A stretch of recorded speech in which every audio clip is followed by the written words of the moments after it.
With its award-winning culture, thriving food and drink scene, and renowned shopping districts, Leeds can meet all your needs. It has more listed buildings than any other city outside London, and with the help of Historic England's High Streets Heritage Action Zones programme, the city is now regenerating its Grand Quarter to bring new life to Leeds' historic High Street.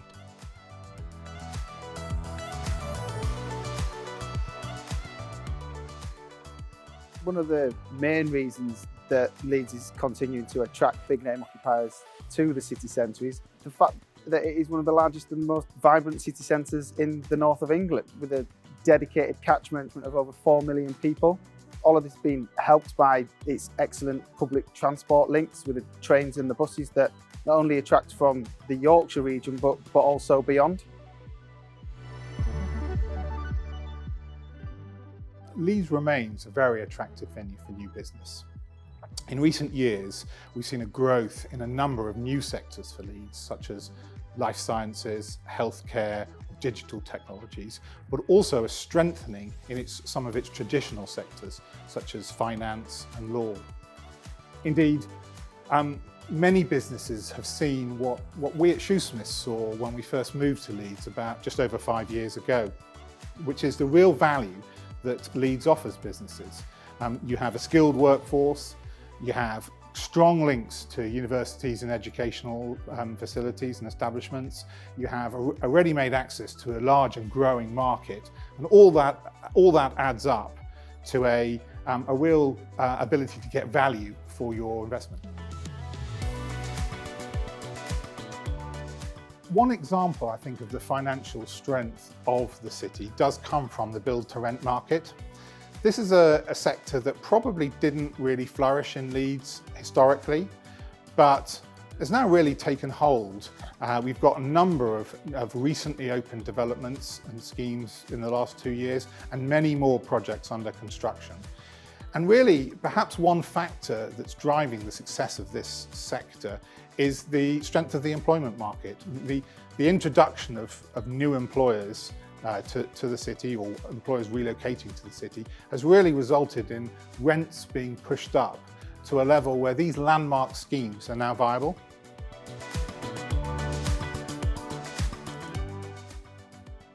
The opportunities for landlords has increased over recent years through the introduction of Class E and also the introduction of Class MA permitted development rights.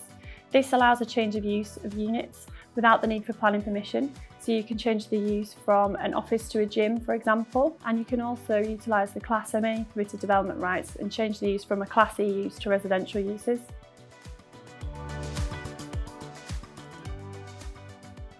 The vacancy rates in Leeds are down for the first time in 2 years by 3% in the city centre. And all of this really has kind of, I feel, stemmed from the introduction of Class E. It really has been a game changer. Not only have we seen long-standing requirements that have been hard to satisfy be satisfied, but also additional value realised by landlords in terms of upper parts and conversion to residential uses. It does ultimately kind of have a direct benefit into the city centre, as it creates more vibrant retail pitches within the city centre. Not only is that in keeping with occupier requirements, but also in keeping with occupier demand. I mean, thinking about this in terms of the city centre, we've got axe throwing at the electric press, we've got indoor curling as part of the Light, as part of Roxy Ballroom's offer, we've got drift karting in the Merrion Centre, all, you know, leisure uses in historic retail locations.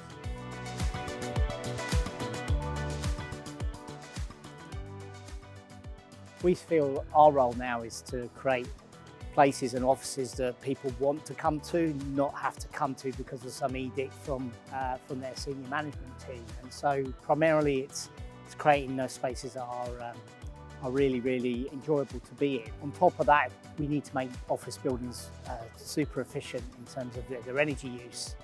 Previously, the energy costs were a very small part of the overall occupational cost for a building. And actually it was so de minimis that whilst it was the right thing to do and we always built energy efficient buildings, it was never part of a commercial conversation when we were talking to building people about taking space in our buildings.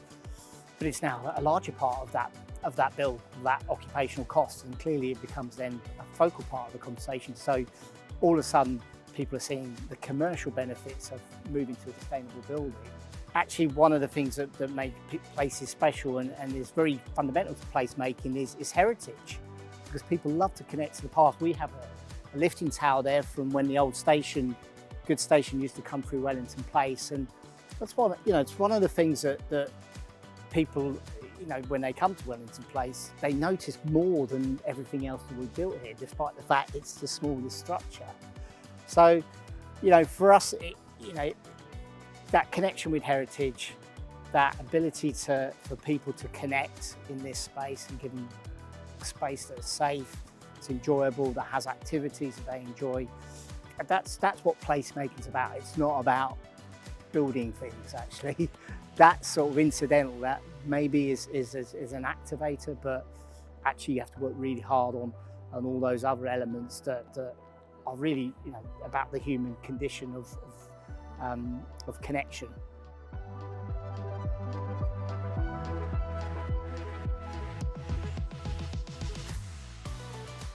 Leeds is fundamentally a beautiful city, and if it can take advantage of the strength of its historic buildings and really integrate those into a modern city, then I think it has the ability to be a very attractive destination for employers and residents alike.